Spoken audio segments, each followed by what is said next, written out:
Commander Jack Harper stood at the edge of the ceremonial platform, watching with narrowed eyes as the Zantari delegation approached. Their silvery skin reflected the bright June sunlight, making them look almost angelic. Almost. Yes. Aren't they magnificent? Lieutenant Penny Martinez whispered beside him, her eyes wide with genuine wonder. First contact with a spacefaring civilization. This is literally the greatest day in human history. Harper grunted. The greatest day in human history will be the day after we confirm they're not planning to eat us. Commander. Martinez gasped, horrified. The Zantari have shared medical technology that's already cured 3 types of cancer. They're peaceful explorers. Yeah, and I've got a bridge on Mars to sell you, Harper muttered, adjusting his dress uniform.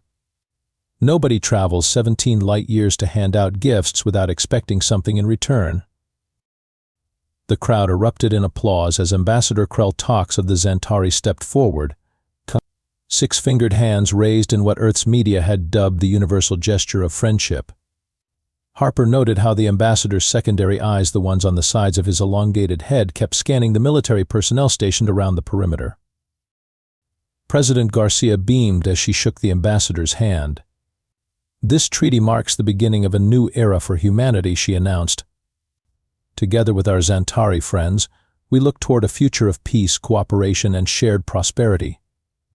More thunderous applause. Harper's hand moved instinctively to the secure comm unit in his pocket. Operation Cassandra is now active, he whispered into it. Initiate Phase 1. Martinez shot him a questioning look. Sir. What was that? Harper smiled thinly as he watched the dignitaries sign the historic treaty. Just making dinner reservations, Lieutenant. For about 6 months from now, when we'll need them. You still don't trust them, Martinez said. Not a question, but a statement. Trust is earned, not given on pretty promises, Harper replied, watching as the Zantari ambassador's hidden tertiary eyes, the ones humans weren't supposed to know about, briefly flickered toward Earth's orbital defense grid. Harper shook his head. Peace is just war with better PR, Lieutenant. Remember that. 6 months after the historic treaty signing, Commander Harper sat in a nondescript underground facility that officially didn't exist, reviewing footage of Zantari cultural exchange vessels. Play it again, Doctor, Harper instructed, leaning forward in his chair. Dr. Maxwell Quinn, a lanky xenolinguist with perpetually disheveled hair and mismatched socks, tapped at his console. The holographic display showed a Zantari diplomat speaking at a United Nations assembly. There, Quinn exclaimed, freezing the footage. See that mandible click before the word friendship? In formal Zantari communication, that's what they call a cretic modifier. It completely changes the meaning. Lieutenant Martinez squinted at the screen. Changes it to what? Well, Quinn said, pushing his glasses up nervously, the closest human equivalent would be saying temporary friendship. Or perhaps more accurately, friendship until we no longer need it. Harper nodded grimly. And they've made this linguistic slip how many times now? 17 in public addresses, Quinn replied. And that's just what we've caught. Their language is deliberately constructed with these subtle modifiers that most translation software misses. It's actually brilliant, really. I mean, the evolutionary advantage of. Dr. Harper interrupted. The point? Right, sorry, Quinn said, flushing. The point is, they're saying one thing to our faces and something entirely different among themselves. And look at this. He switched the display to orbital scans. Every single cultural exchange has involved detailed scans of our defense systems. They're mapping us, Commander. Martinez shook her head. But they've shared technology with us. Medical advances, agricultural improvements. All calibrated to make us dependent and none that could be weaponized, Harper pointed out. They're playing the long game, Lieutenant. The door swung open as Admiral Constance Wilson strode in, her perpetual frown deeper than usual. Harper, I've got the Joint Chiefs breathing down my neck about your little operation here. You're siphoning resources from official projects for what exactly? Your personal alien conspiracy theory. Harper gestured to Quinn, who nervously presented his findings. The Admiral listened, skepticism clear on her face. Linguistic nuances? That's your smoking gun? Wilson scoffed. You're undermining a peace treaty over grammar? With all due respect, Admiral, Harper said, pulling up another file, it's not just linguistics. Our deep space telescopes caught these images last week. The display showed Zantari ships near Jupiter's moons transferring cargo containers. Those aren't on any official manifest, Harper explained. And our probes detected weapons-grade materials. Wilson's expression hardened. You sent unauthorized probes to spy on our allies? Not unauthorized, Martinez interjected quickly. They were part of the Jupiter Atmospheric Study Program. They just happened to catch this extracurricular activity. For a long moment, Wilson stared at the evidence, her military instincts warring with diplomatic obligations. I'll need more than this, she finally said. But her tone had shifted. Hard evidence, Harper, not just suspicions and grammar lessons. As if on cue, Quinn's console pinged. Commander? Those algorithms we're running on Zantari Communications just flagged something. They've started using military-grade encryption on transmissions to their home world. Wilson's eyebrows rose. That would violate Section 7 of the treaty. Yes, Harper said grimly. Exactly like the weapons they're smuggling in through the cultural exchange program. Wilson's face hardened. You have 48 hours to bring me concrete proof. After that, I shut this operation down. As the Admiral left, Martinez turned to Harper. 48 hours isn't much time. It's enough, Harper replied, opening a secure channel on his comm. Because unlike our silver-skinned friends, we've been planning for this from day one. All right, people, listen up. Harper called out, silencing the bustling underground command center. The Zantari think they're being clever. We're going to be cleverer. On the main screen, schematics for what appeared to be primitive defense satellites rotated slowly.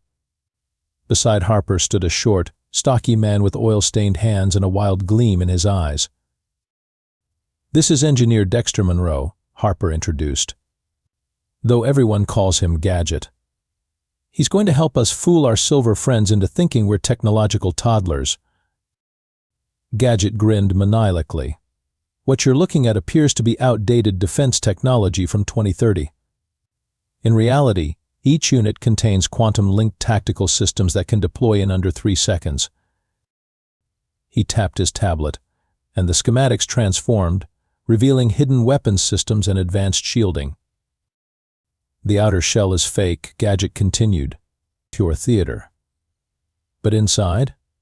State-of-the-art planetary defense grid that makes their tech look like a child science project. Martinez raised her hand. But sir, haven't the Zantari already scanned our existing systems? That's the beauty of it, Lieutenant, Harper replied. They've been scanning exactly what we want them to see. Every piece of technology we've publicly deployed has been deliberately downgraded. We've been playing dumb since day one. Dr. Quinn chimed in. I've been feeding their cultural attaches slightly mistranslated technical specifications. Nothing obvious, just enough to make them think our understanding of physics is charmingly primitive. Harper nodded appreciatively. Meanwhile, our actual fleet has been constructed in the asteroid belt facilities, masked as mining operations. Which explains why I've been pretending to be the world's worst engineer for 6 months, Gadget complained, running a hand through his disheveled hair. Do you know how hard it is to deliberately design inefficient engines while Zantari advisors watch? I had to act like I didn't understand basic thermodynamics. The room erupted in laughter as Gadget mimicked his own performance. Gosh, Mr. Alien, sir, I just can't figure out why the reactor keeps overheating. Is it maybe because energy is like really hot? Even Harper cracked a smile. Your Oscar-worthy performances haven't gone unappreciated. The Zantari think we're at least 50 years behind their technology. On another screen, satellite footage showed a Zantari diplomatic vessel docking at the International Space Station. Speaking of performances, Harper continued, Ambassador Krell Tox just announced an expanded friendship initiative that will station Zantari cultural observers at every major military installation on Earth. That's bold, Martinez remarked. They're not even trying to hide their intelligence gathering anymore. They don't think they need to, Quinn replied. Based on intercepted communications, they believe we're too naive to recognize an invasion prep team when we see one. Harper pulled up a global map showing dozens of blinking red dots. These are the locations where we'll be hosting our Zantari friends. Each one is actually a honeypot of fake intelligence. We'll be feeding them exactly what we want them to know.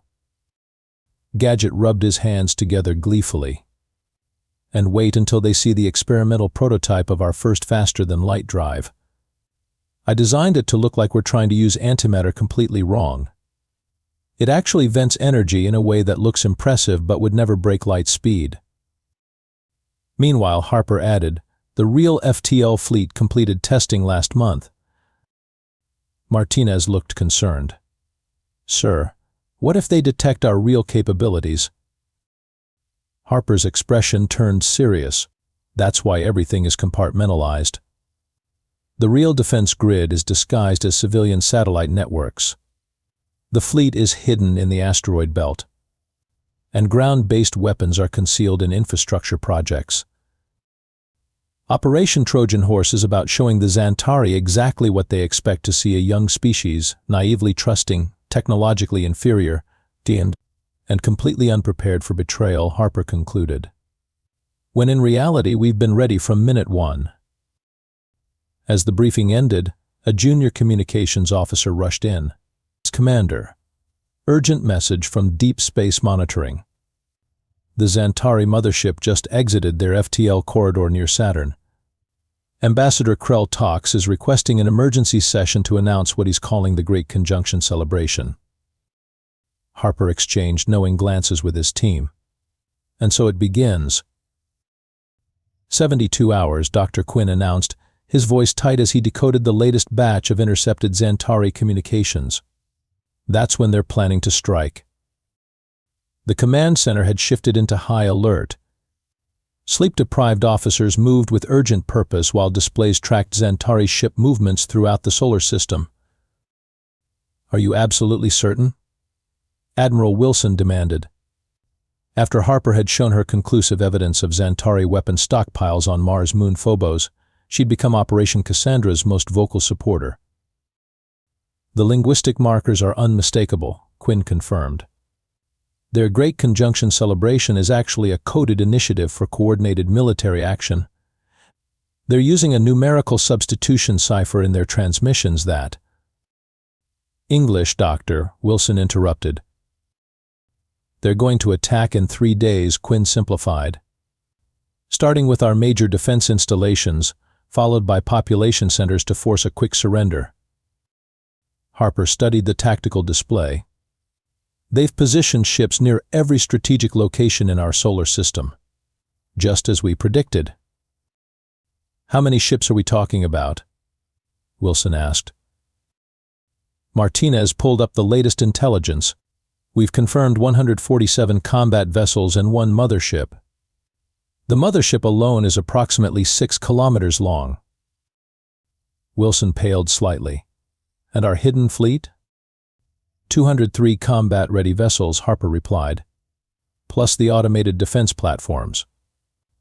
Our ships are smaller but more maneuverable, and thanks to Gadget's innovations, our weapons systems have better range. The door burst open as Gadget himself barreled in, grease-stained and wild-eyed. It's ready, he exclaimed.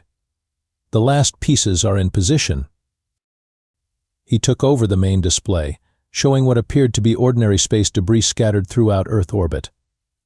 This is humanity's masterpiece of misdirection, he announced proudly. Every piece of space junk is actually a weapons platform or defensive shield generator. Wilson looked skeptical. That's thousands of objects. We've been launching them disguised as satellites, scientific instruments, and actual trash for 6 months, Gadget explained. The Zantari have completely ignored them because their scans show them as non-functional debris. Classic misdirection, Harper noted with satisfaction. They're so focused on our obvious defenses that they missed the actual threat floating right in front of them. Martinez's console beeped. Commander, we've received an invitation from Ambassador Krell Tox. A special dinner tonight for military and government leaders to strengthen bonds before the Great Conjunction. Harper smiled grimly. How thoughtful. They want to get us all in one place. Are we accepting? Wilson asked. Absolutely, Harper replied. But we'll send the beta team the doubles we've prepared. Meanwhile, we'll begin discreetly moving key personnel to hardened facilities. Quinn raised a hand. I should attend. I can pick up linguistic clues about their exact timeline. Too risky, Harper countered. You're too valuable to. With respect, Commander, Quinn interrupted, showing unusual assertiveness, I'm the only one who can detect the subtle markers in their speech patterns. If they've moved up their timetable, we need to know. After a tense moment, Harper nodded reluctantly. Fine. But Martinez goes with you as protection. That evening, as Earth's representatives dined with their would-be conquerors, the conversation flowed as smoothly as the wine. To the untrained ear, it was all diplomatic pleasantries and cultural exchanges. But Quinn caught every double meaning, every subtle thread embedded in the Zantari's seemingly friendly banter. Ambassador Krell Tox, Quinn said carefully during dessert, I'm curious about your people's view of humanity's place in the galactic community. The ambassador's primary eyes blinked slowly while his secondary eyes remained fixed on Quinn. You are like cherished younglings, in need of guidance and protection. Quinn caught the mandible click that changed cherished to manageable. How fortunate we are, Quinn replied with a forced smile, to have found such powerful friends who ask so little in return. Krell Tox's tertiary eyes, the ones humans weren't supposed to know about, flicked open momentarily. Indeed, soon you will understand just how comprehensive our protection can be. Later that night, Quinn reported back to the command center. It's definitely happening within 72 hours. But there's more, they're targeting our water supplies first. They believe dehydrated humans will be easier to subdue. Little do they know, Harper said grimly. We've been staying hydrated and suspicious since day one. The attack began precisely as humanity had anticipated. At 0347 hours Universal Time, Zantari ships simultaneously dropped their diplomatic transponder codes and activated weapon systems. Around Earth, Mars, and the Moon, their vessels moved into attack formation with military precision. In the Lunar Command Center, hidden deep beneath the Tycho crater, Commander Harper watched the enemy formations with something almost like satisfaction. Right on schedule, he noted calmly, as alarms blared around him. Let them make the first move. Admiral Wilson stood beside him, jaw tight. All personnel have been evacuated from the decoy installations. Civilian populations are in shelters. The fleet is in position but still running in stealth mode. On the main screen, a transmission came through. Ambassador Krell Tox's face appeared, his expression a mixture of triumph and what passed for compassion in Zantari physiology. People of Earth. The ambassador began grandly. It is with regret that I must inform you of certain treaty adjustments. Your planet now falls under direct Zantari protection and administration. Please disable your defensive systems and prepare for the arrival of management teams. Resistance would be both futile and inadvisable. Harper leaned forward. Ambassador, this is Commander Harper. I must say, you're looking very warlike today. New uniform? Krell Tox's secondary eyes narrowed. Commander Harper, your species' attempts at humor even in defeat are puzzling but irrelevant. Your primitive defenses have already been neutralized by our electronic countermeasures. Have they? Harper asked innocently. Shall we test that theory? He nodded to Martinez, who activated her comm. Operation Trojan Horse, Phase 3. Execute. Across the solar system, what had appeared to be inactive satellites, space debris, and outdated defense platforms suddenly came to life. The space junk. Orbiting Earth transformed, unfolding into advanced weapon platforms and shield generators that immediately created a protective barrier around the planet. On the display, Krell-Tox's confidence visibly faltered. What is the meaning of this? Our scans showed. Your scans showed exactly what we wanted them to show, Harper interrupted. You know, for an advanced species, you're remarkably easy to fool. Before the ambassador could respond, Gadget's voice came over the comm. Commander, the Zantari are attempting to brute force our command systems.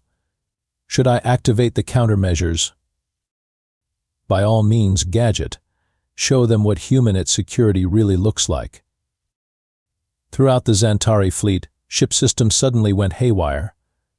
Weapons powered down, life support flickered, and navigation systems displayed Earth's celebrities' vacation photos instead of tactical data.